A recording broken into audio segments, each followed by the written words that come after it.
আচ্ছা, আগের দিন তোদের একটা ইউনিট কনভার্সন থেকে আর একটা ইউনিট কনভার্সনে হয়েছিল, জাস্ট একটা অঙ্ক করেছিলাম এবং আমাকে হোয়াটসঅ্যাপ গ্রুপে বা ইন্ডিভিজুয়ালি কিছুজন আমাকে মেনশন করেছিল যে স্যার একবার রিপিট করার জন্য। ঠিক আছে, আমি ওখানে আবার রিপিট করছি, আরও কিছু অঙ্ক করাচ্ছি, করিয়ে তারপরে আমি বাকিটা আমি করছি। ক্লিয়ার তো? আশা করি আগের দিন তোরা অ্যাসাইনমেন্ট সলভিংটা সবাই দেখেছিলিস। যদি কোনো ডাউটস থাকে আমাকে তাহলে গ্রুপে একটু SMS করিস। আমি একবার বলছি, ধর এক্স একটা ফিজিক্যাল কোয়ান্টিটি আছে, সেটা একটা ইউনিট সিস্টেম থেকে আর একটা ইউনিট সিস্টেমে পরিবর্তিত করতে হবে। এই ইউনিট সিস্টেম থেকে বি ইউনিট সিস্টেম, ধর এটা সিজিএস সিস্টেমে আছে, আমাকে এসআই সিস্টেমে পরিবর্তিত করতে হবে। ওকে, এর যে মাত্রা সেটা হচ্ছে m to the power x, l to the power y, t to the power z। তাহলে সিজিএস সিস্টেম বা এ সিস্টেম আমি মাত্রাটা ধরলাম m1 to the power x, l1 to the power y, t1 to the power z।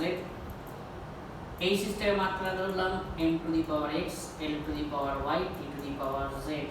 কারণ এটা তো একই থাকবে, পাওয়ারগুলো সেমই থাকবে, just m1 m1 l1 t1, m2 l2 t2 লিখেছি কারণ বিভিন্ন ইউনিট সিস্টেম আছে করে। এখানে যে কনভার্সন ফ্যাক্টর মানে যেটা মাল্টিপ্লাই করতে হবে সেটা হচ্ছে n1, এটা হচ্ছে n2।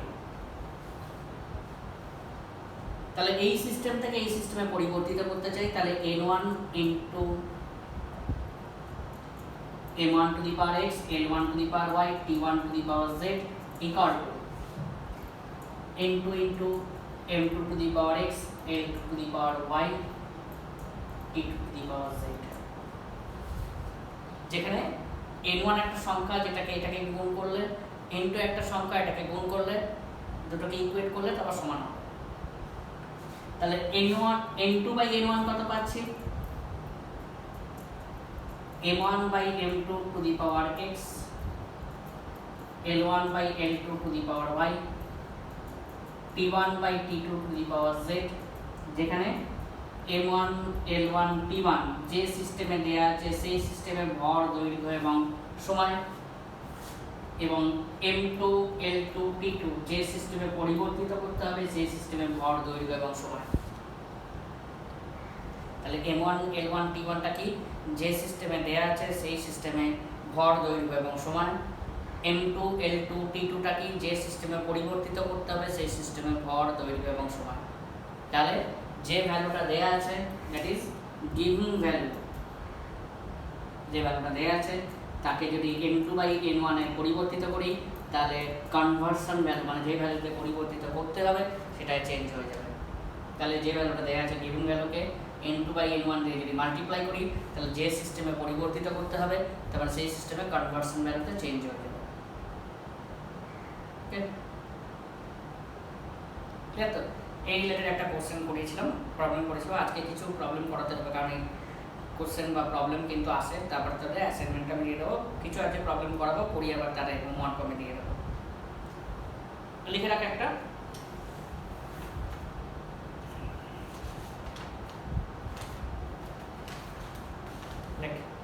সিজিএস পদ্ধতিতে কোন একটি বস্তুর ঘনত্ব লিখবে। সিজিএস পদ্ধতিতে কোন একটি বস্তুর ঘনত্ব, সিজিএস পদ্ধতিতে কোন একটি বস্তুর ঘনত্ব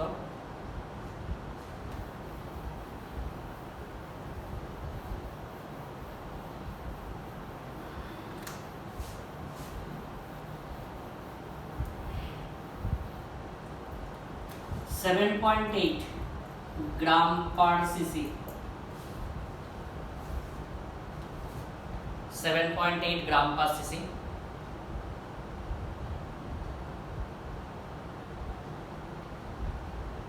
এসআই পদ্ধতিতে ঘনত্বের মান নির্ণয় করো।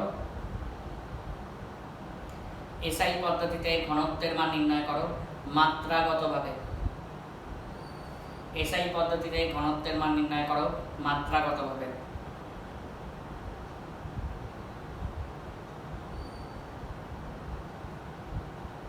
ওকে, আবার বলছি সিজিএস পদ্ধতিতে ঘনত্ব দেয়া আছে, তাহলে এসআই পদ্ধতিতে পরিবর্তিত করতে হবে মাত্রাগতভাবে।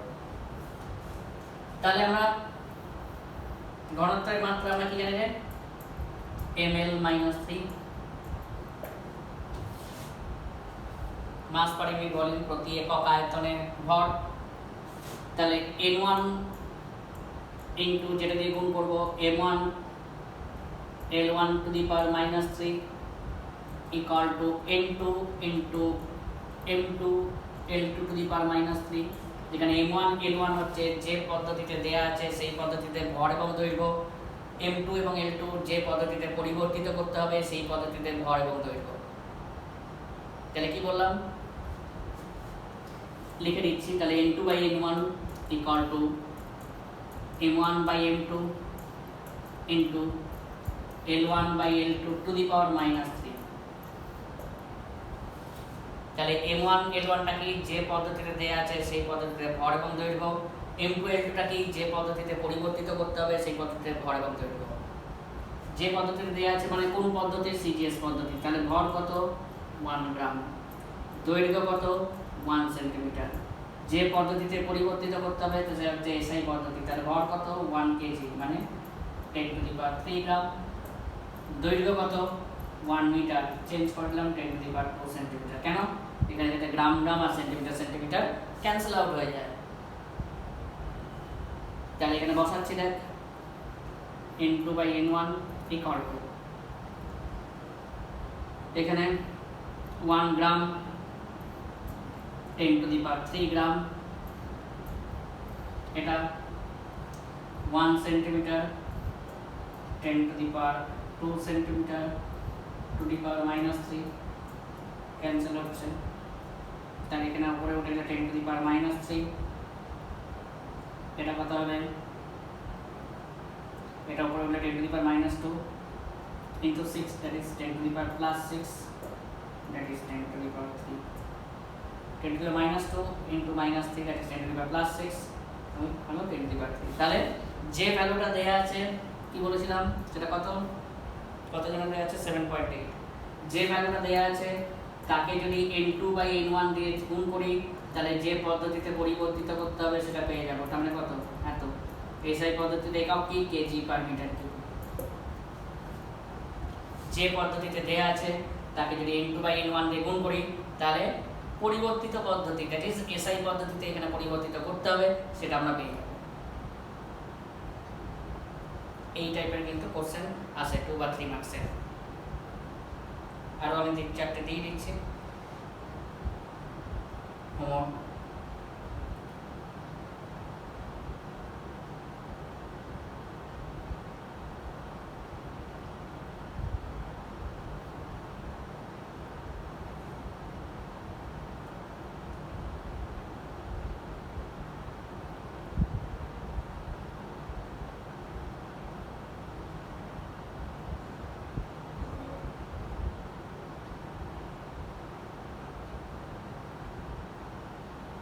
আচ্ছা হোমওয়ার্ক লিখে রাখ, এগুলো কিন্তু তোরা করবি।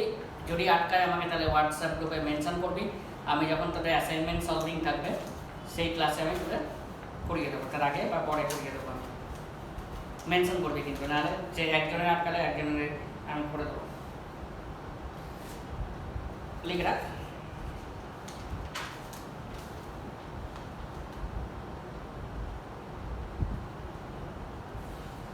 সিজিএস পদ্ধতিতে মহাকর্ষীয় ধ্রুবকের মান, সিজিএস পদ্ধতিতে মহাকর্ষীয় ধ্রুবকের মান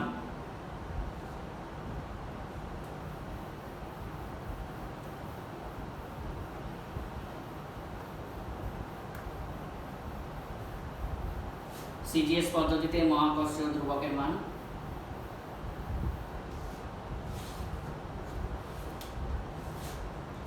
6.7 into 10⁻⁻8 মহাকর্ষীয় ধ্রুবক।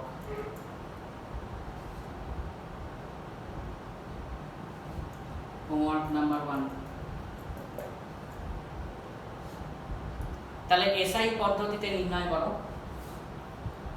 এসআই পদ্ধতিতে জি এর মান নির্ণয় করো মাত্রাগতভাবে।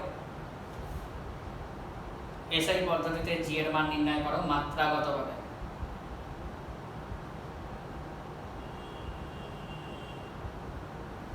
মহাকর্ষীয় ধ্রুবকের মাত্রা তো জানিস, M L minus ml3 t-2, বা তোরা 12 করে লিখতে পারবি, বা আমি বলেছিলাম বইয়ের চার্ট দেখতে f = g * m1 * m2/d²। কোন একটা সময় পড়েছিলিস ক্লাস 6 7 8 9 10 কোন একটা সময়, জানি না 9 10 পর্যন্ত তো পড়াই না, বলতে পারবো নিশ্চয়ই কোথাও পড়েছিলিস।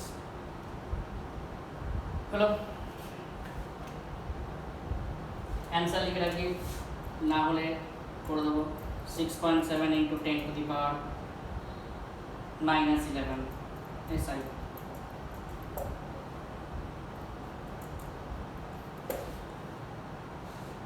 आंसर नेक्स्ट नंबर 2,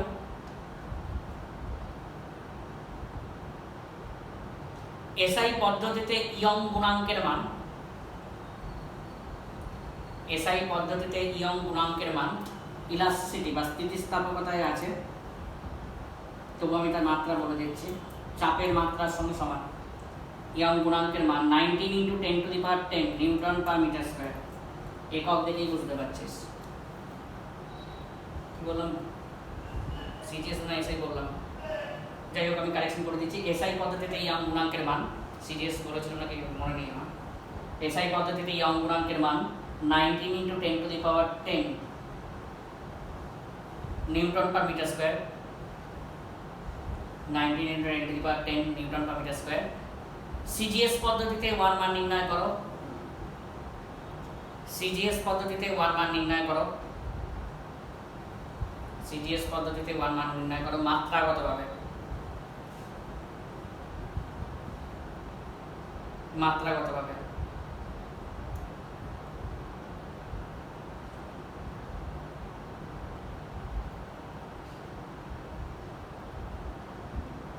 আচ্ছা, এটার মাত্রা হচ্ছে ml-1 t-2, চাপের মাত্রার সঙ্গে সমান। ইয়ং গুণাঙ্ক, পীড়ন, স্ট্রেস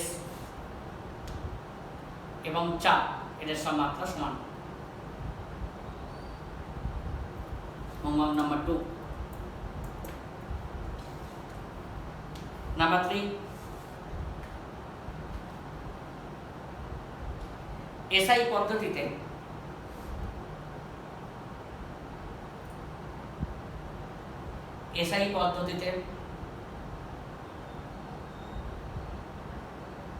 সান্দ্রতাঙ্কের মান, এসআই পদ্ধতিতে সান্দ্রতাঙ্কের মান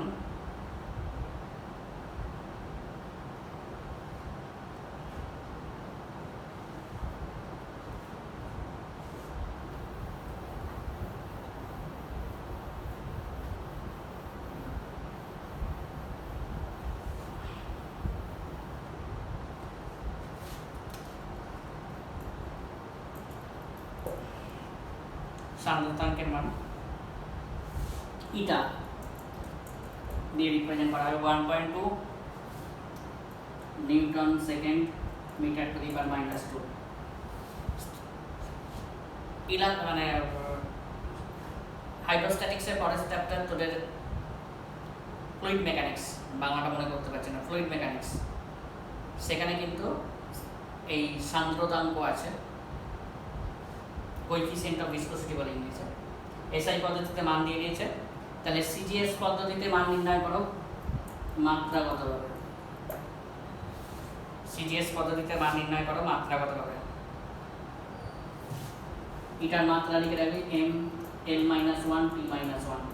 তোরা বলতে পারতিস যে ওগুলো তো তখন করলেই বেটার হতো, কিন্তু তখন তুই দেখবি যে সান্দ্রতা চ্যাপ্টার থাকলো না, কিন্তু ধর হাফ-ইয়ারলিতে এইখানে মাত্রা থেকে নিউটন সূত্র, গতিসূত্র পর্যন্ত থাকলো, পেছন দিকে হিটের পোর্শন অর্ধেক থাকলো। আমি কারণ দুটো পার্টে দিয়েছি, হিটের পোর্শন খানিকটা, এখানে খানিকটা, সেরকম দুটো পার্টে থাকলো। তখন দেখবি যে ওটা হয়নি চ্যাপ্টার, কিন্তু তার রিলেটেড কোশ্চেন ডাইমেনশনে এখানে দিয়ে দেবে। এবার নিশ্চয়ই করতে পারবি। অ্যান্সার লিখে রাখবি 12।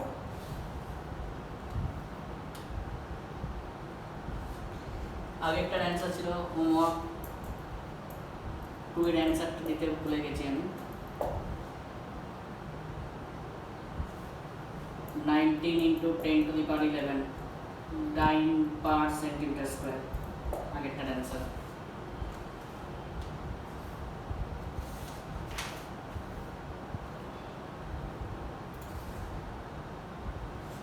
এটা একটু অন্য টাইপের আছে, কিন্তু আমি করে দিচ্ছি তাই জন্য। লাইক কোন একটি পদ্ধতিতে, একক পদ্ধতিতে কোন একটি একক পদ্ধতিতে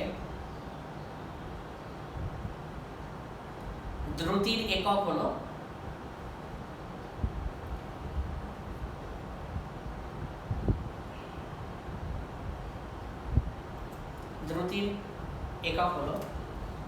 কিলোমিটার/ঘন্টা। দ্রুতির একক হলো কিলোমিটার/ঘন্টা।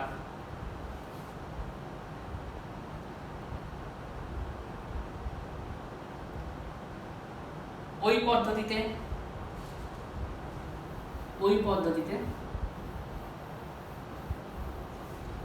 একটি গাড়ির গতিবেগ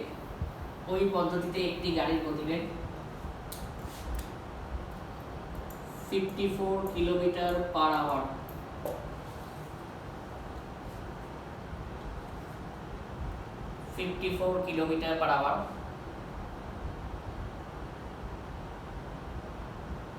তাহলে এসআই পদ্ধতিতে গতিবেগ কত হবে? মাত্রাগতভাবে নির্ণয় করো।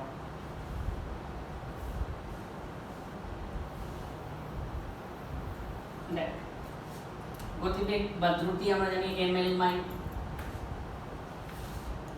লিখলাম distance per unit time, that is distance মানে L/T, that is LT-1 জানি আমরা সবাই। দেখ দুটো মিক্স সিস্টেম দেয়া আছে, একটা এই সিস্টেম, তার ক্ষেত্রে আমি ধরছি m1⁻x, m ধরার দরকার নেই যেহেতু m নেই, L1⁻x T1⁻x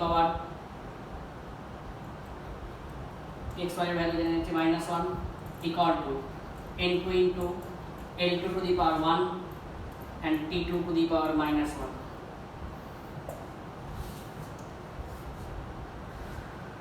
বুঝছেন?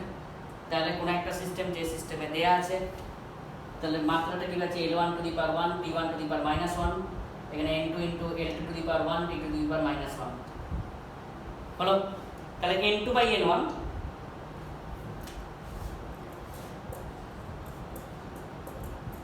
তাহলে আসছে দেখ L1/L2⁻1 T1/T2⁻1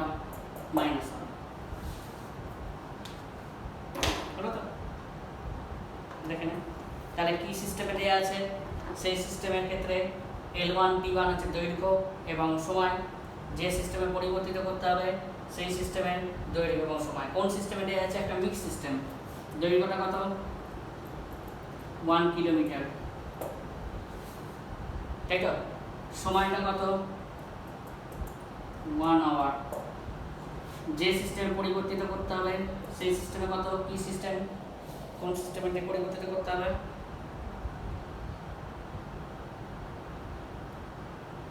এসআই কোনো না বলেছে না, দেখতে পাচ্ছি না। 1 মিটার। সময়টা কিসে আছে? 1 সেকেন্ড। তাহলে এটাকে চেঞ্জ করে দে, 10⁻³ মিটার। এটা মানে কি 3600 সেকেন্ড। তাহলে n2/n1 কত আসছে দেখ তো? L1 10⁻³ metre by 1 metre, T1 3600 second by 1 second, 10⁻³ into 1/3400, তাহলে এটা কি আসছে? 5/18। তাহলে n2/n1। তাহলে যে ভ্যালুটা দিয়েছে তাকে যদি n2 বাই n1 দিয়ে গুণ করি তাহলে পরিবর্তিত ভ্যালুতে পেয়ে যাব, তাহলে 54 ইন্টু 5 এর 18 15 মিটার পার সেকেন্ড।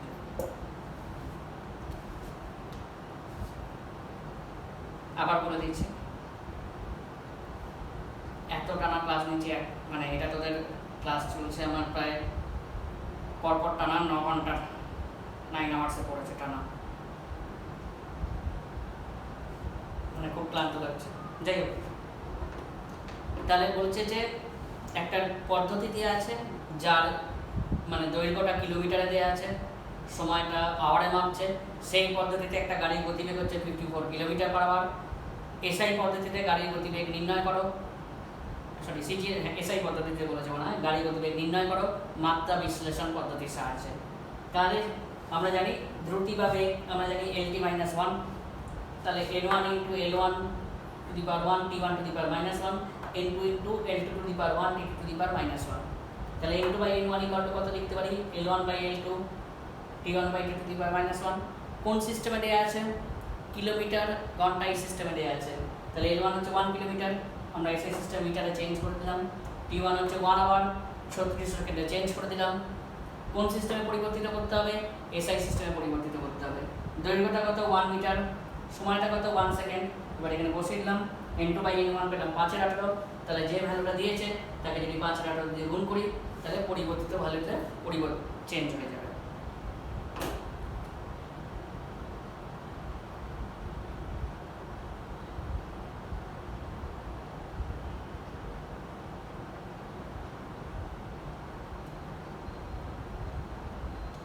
বুঝছেন? আমি কিছু হোমওয়ার্ক দিলাম, আরও কিছু আমি হোমওয়ার্ক দিয়ে দেবো তোদের, স্ক্রিনশট করে পাঠিয়ে দেবো। এবার হচ্ছে সীমাবদ্ধতা, ডাইমেনশন যে আমরা প্রয়োগ করছি বা ডাইমেনশন মাত্রাগতভাবে আমরা যে বিভিন্ন সমীকরণ বার করছি বা বিভিন্ন ক্যালকুলেশন করছি তার সীমাবদ্ধতা কোথায় বা লিমিটেশনটা কোথায়। দেখ, আশা করি এই পর্যন্ত ক্লিয়ার আছে। যদি অসুবিধা হয় আমাকে আবার হোয়াটসঅ্যাপে বলবি, আমি বলে দেবো।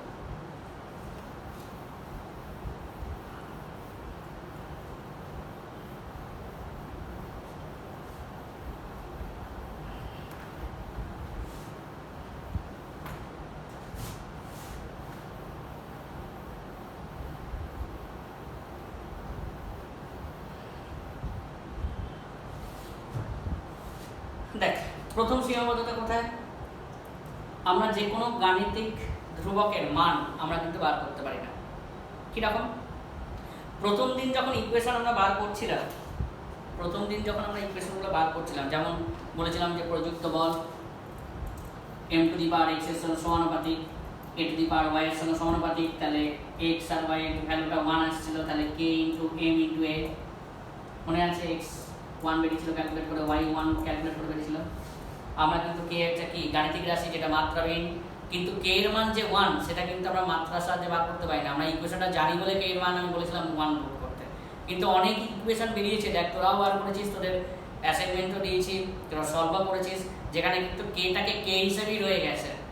মানে k এর মানটা কিন্তু আমরা কিন্তু মাত্রার সাহায্যে বার করতে পারছি না, k এর মানটা কিন্তু আননোনই থেকে যাচ্ছে। যদি ইকুয়েশনটা জানি সেটা আমরা লিখে দিতে পারছি, যদি ইকুয়েশনটা না জানি সেটা কিন্তু আমরা আননোনই থেকে যাচ্ছে। তার মানে যে কোনো গাণিতিক রাশি বা গাণিতিক ধ্রুবকের মানটা আমরা কিন্তু বার করতে পারছি না। নাম্বার 2, এমনি কোনো ধ্রুবকের মানও কিন্তু আমরা বার করতে পারি না। গাণিতিক ধ্রুবকের ক্ষেত্রে মাত্রাবিহীন, কিন্তু এমনি ধ্রুবকের তো মাত্রা আছে, যেমন মহাকর্ষীয় ধ্রুবক মাত্রা আছে। একটু আগেই দেখলি যে ইয়ং গুণাঙ্ক মাত্রা আছে, ওটাও কিন্তু একটা ধ্রুবকের টার্মসই আসছে, মাত্রা আছে। সুতরাং যে কোনো ধ্রুবকের মান আমরা কিন্তু সেটাও কিন্তু বার করতে পারি না। যেমন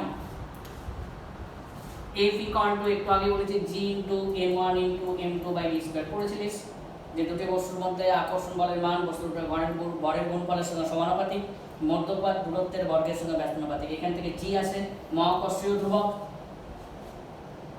আচ্ছা, তোকে যদি প্রুভ করতে দেয় তাহলে f is directly proportional to m to the power x d to the power y, তুই যেটা রিলেশন করবি f equal to k into m to the power x d to the power y, এখানে k এর মান বসাবি, এই k টাই কিন্তু g, তার মানে এখানে কিন্তু দেখ জিটা আমরা কিন্তু মাত্রা আছে কিন্তু তার মানটা বার করতে পারছি না। তার মানে যে সমস্ত ধ্রুবকের মাত্রা আছে বা একক আছে কিন্তু তার মাত্রা আমরা বার করতে পারছি না। যে সমস্ত ম্যাথমেটিক্যাল কনস্ট্যান্ট যার মাত্রা নেই, একক নেই, তার মানও বার করতে পারছি না। আর যে সমস্ত ধ্রুবকের মাত্রা আছে, একক আছে, তার মানও বার করতে পারছি না। ক্লিয়ার তো? নাম্বার 3,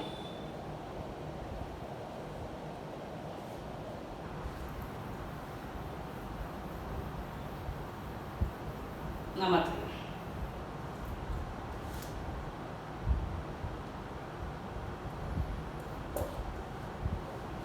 নাম্বার 3 কি?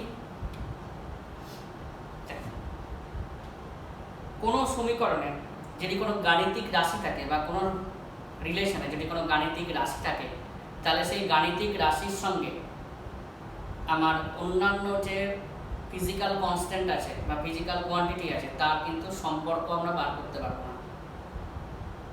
মানে কোনো একটা সমীকরণ আছে যার মধ্যে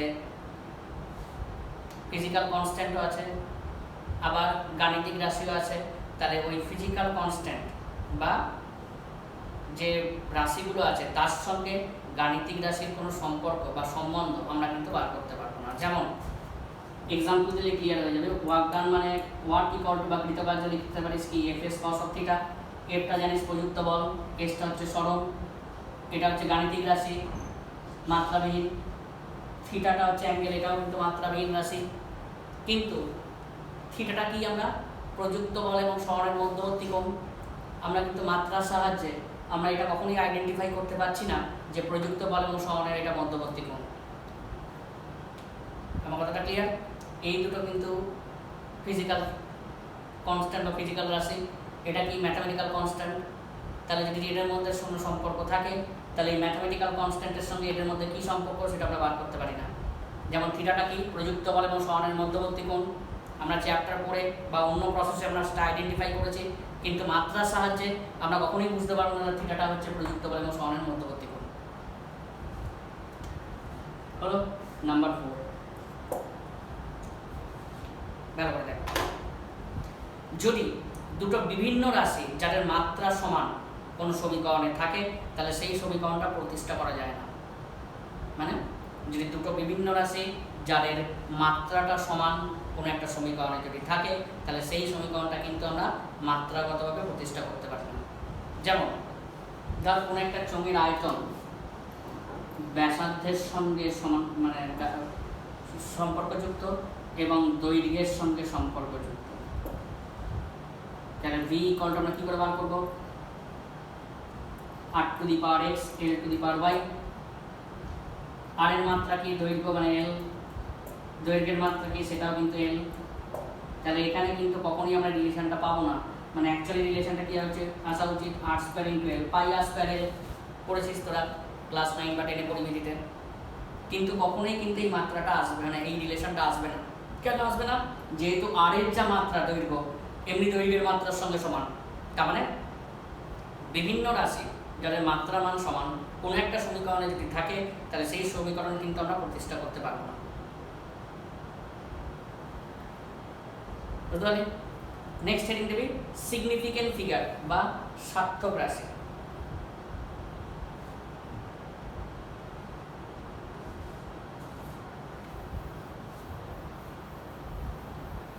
পয়েন্ট দিয়ে দিয়ে লিখবি। ফার্স্টে লিখবি 1 নম্বর, যে কোনো নন জিরো ডিজিট মানে কি জিরো ছাড়া যে কোনো সংখ্যাই হচ্ছে সার্থক সংখ্যা। যে কোনো জিরো ছাড়া যে কোনো সংখ্যাই হচ্ছে সার্থক সংখ্যা। যেমন 5.625 এটা নাম্বার অফ সিগনিফিক্যান্ট ফিগার বা সার্থক সংখ্যা কত? 1 2 3 4। তাহলে 1 নম্বর পয়েন্টে লিখবি জিরো ছাড়া যে কোনো সংখ্যাই হচ্ছে সার্থক সংখ্যা।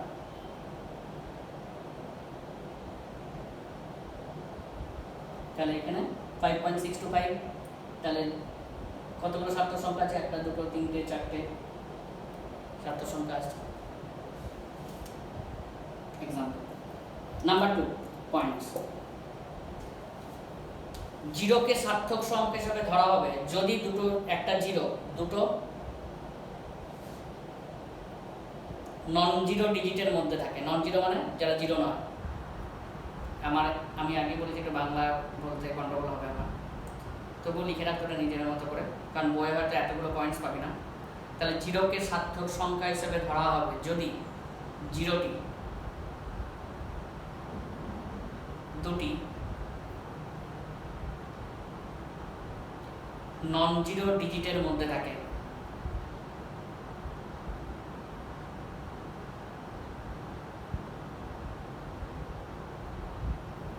এক্সাম্পল 5.0625। এমনি আমরা কি জানি, লোকে ভাবে সার্থক সংখ্যা কোনগুলো, জিরো ছাড়া যে কোনো সংখ্যা সার্থক সংখ্যা 1 2 3 4 চারটে, কিন্তু তা নয়।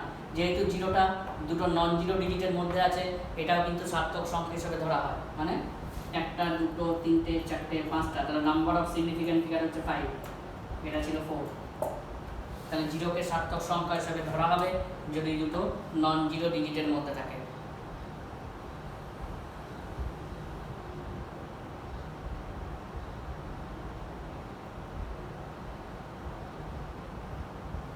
আচ্ছা, নাম্বার 4, কোনো সংখ্যার আগে, সার্থক সংখ্যার আগে যদি জিরো থাকে তাহলে সেটা সার্থক সংখ্যা হিসেবে ধরা হয় না। জিরোটাকে সার্থক সংখ্যা হিসেবে ধরা হয় না। লিখে রাখবি, কোনো সার্থক সংখ্যার আগে যদি জিরো শূন্য থাকে তাহলে ওই শূন্যটিকে সার্থক সংখ্যা হিসেবে ধরা হয় না। কোনো সার্থক সংখ্যার আগে যদি শূন্য থাকে তাহলে ওই শূন্যটিকে সার্থক সংখ্যা হিসেবে ধরা হয় না।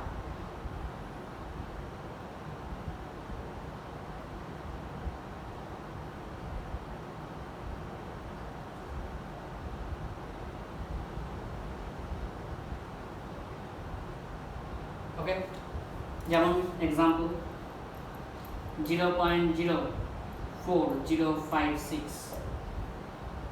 তাহলে এই সার্থক সংখ্যার আগে জিরোগুলো আছে এগুলো কিন্তু সিগনিফিক্যান্ট না, কিন্তু এই জিরোটা দেখ দুটো সার্থক সংখ্যার মাঝখানে আছে, তাহলে এটা কিন্তু সিগনিফিক্যান্ট। তাহলে কি বললাম, কোনো সার্থক সংখ্যার আগে যদি জিরো থাকে তাহলে সেই জিরোগুলোকে সার্থক সংখ্যা হিসেবে ধরা হয় না। তার সার্থক সংখ্যার আগে জিরো আছে তাই ধরা হয় না, কিন্তু যদি জিরোটা দুটো সার্থক সংখ্যার মধ্যে থাকে তাকে সার্থক সংখ্যা হিসেবে ধরা হয়। একটু আগেই বলেছি নাম্বার 2 প্রফিট এটা। তাহলে এখানে নাম্বার অফ সিগনিফিক্যান্ট ফিগার কত, 4। 5 নাম্বার, এটা 4 নাম্বার, এটাও 4 নাম্বার।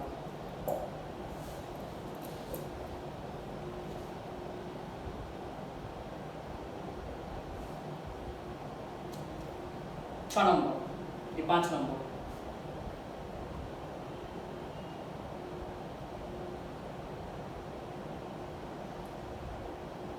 কোনো জিরো যদি কোনো সংখ্যার শেষে থাকে তাহলে তাকে সার্থক সংখ্যা হিসেবে ধরা হয়।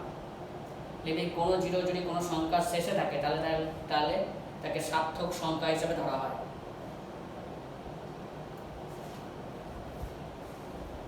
কোনো জিরো যদি কোনো সংখ্যার শেষে থাকে তাহলে তাকে সার্থক সংখ্যা হিসেবে ধরা হয়।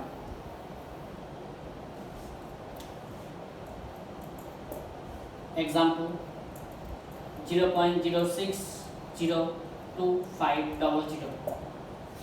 দেখ, এই জিরোগুলো সার্থক সংখ্যা নয়, কারণ সার্থক সংখ্যার আগে আছে। এই জিরোটা সার্থক সংখ্যা, আবার এই জিরোগুলো দেখ সার্থক সংখ্যার মানে সংখ্যার পরে আছে, এগুলো কিন্তু সার্থক সংখ্যা। তাহলে নাম্বার অফ সিগনিফিক্যান্ট ফিগার কতগুলো, একটা দুটো তিনটে চারটে পাঁচটা ছটা, তাহলে নাম্বারস কত, 6 নাম্বারস।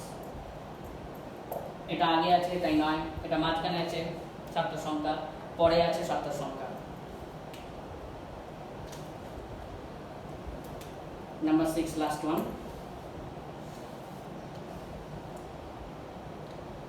যখন কোনো সংখ্যা কোনো ঘাত হিসাবে থাকে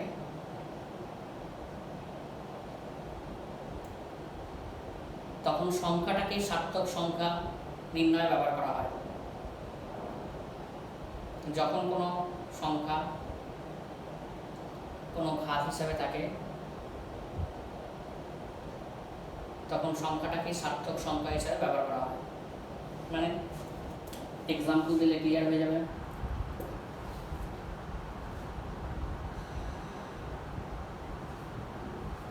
6.023 ইন্টু 10⁻23 নিশ্চয়ই জানিস অ্যাভোগাড্রো নাম্বার। তাহলে এই যে পাওয়ারটা এটাকে আমরা ধরবো না, তাহলে কোনটাকে সার্থক সংখ্যা ক্যালকুলেশনের জন্য ধরবো, যেটা ডিজিট আছে অলরেডি। দেখ এই জিরোটা দুটো নন জিরো ডিজিটের মধ্যে আছে, তাহলে এটা সার্থক সংখ্যা, তাহলে এটা 4 নাম্বার অফ সিগনিফিক্যান্ট ফিগার। এটাকে আমি ইচ্ছে করে চেঞ্জও করতে পারি। কেন? তোকে কোশ্চেন দেবে, একটা ভ্যালু দিয়ে দিল, ধর এটাই দিয়ে দিল, বললো এটাকে আপ টু 6 সিগনিফিক্যান্ট ফিগারে পরিবর্তিত করো, কিন্তু দেখতে পাচ্ছি 4, কী করে করবো? 6.023 দিয়ে দিলাম, এখানে যেহেতু দুটো জিরো গুণ করে দিয়েছি, এখানে দুটো জিরো কমিয়ে দিলাম, 2 দিয়ে গুণ করে 24 হয়ে যাবে। আচ্ছা, তাহলে কী হবে এখানে? তাহলে দেখ এই জিরোটা দুটো জিরো মানে নন জিরো ডিজিটের মধ্যে আছে, সার্থক সংখ্যা, পরে আছে এটাও সার্থক সংখ্যা, কারণ 1 2 3 4 5 6টা, আর নাম্বার অফ সিগনিফিক্যান্ট ফিগার হচ্ছে 6, নাম্বার অফ সিগনিফিক্যান্ট ফিগার।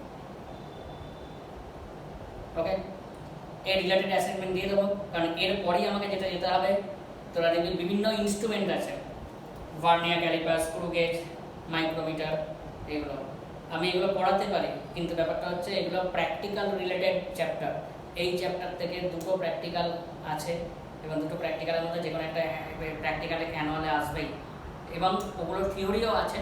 কিন্তু আমি যদি প্র্যাকটিক্যাল ইনস্ট্রুমেন্টটা হাতে নিয়ে করাই, তোদের বুঝতে সুবিধা হবে। আমি এখান থেকে বোঝালে তোরা বুঝতে পারবি না, বা ক্লাসে এমনি ফিজিক্যালি বোঝালেও বুঝতে পারবি না। কিন্তু আমি যদি প্র্যাকটিক্যাল ইনস্ট্রুমেন্টটা হাতে নিয়ে করাই, তোদের প্রত্যেকের হাতে হাতে নিয়ে যাই প্র্যাকটিক্যাল ইনস্ট্রুমেন্টটা, যেটা ভার্নিয়ার স্কেল আছে, তাহলে কিন্তু প্রত্যেকের কাছে একদম জলের মতো ক্লিয়ার হয়ে যাবে। সুতরাং এটা যতদিন না পর্যন্ত লকডাউন ওঠে, ততদিন পর্যন্ত আমি এই পার্টটা করাবো না, কারণ করিয়ে কোনো লাভ নেই, বুঝতে পারবি না, কারণ প্র্যাকটিক্যাল জিনিস বুঝতে পারবি না, আবার প্লাস থিওরিও আছে ওটা। সুতরাং ওটার জন্য তখন বাদ রাখলাম।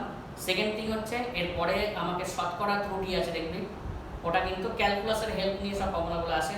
তার আগে আমাকে ম্যাথামেটিক্স, যেটা ক্যালকুলাসের মানে যেটা ফিজিক্সের জন্য লাগবে, সেটা আমাকে শিখিয়ে নিতে হবে।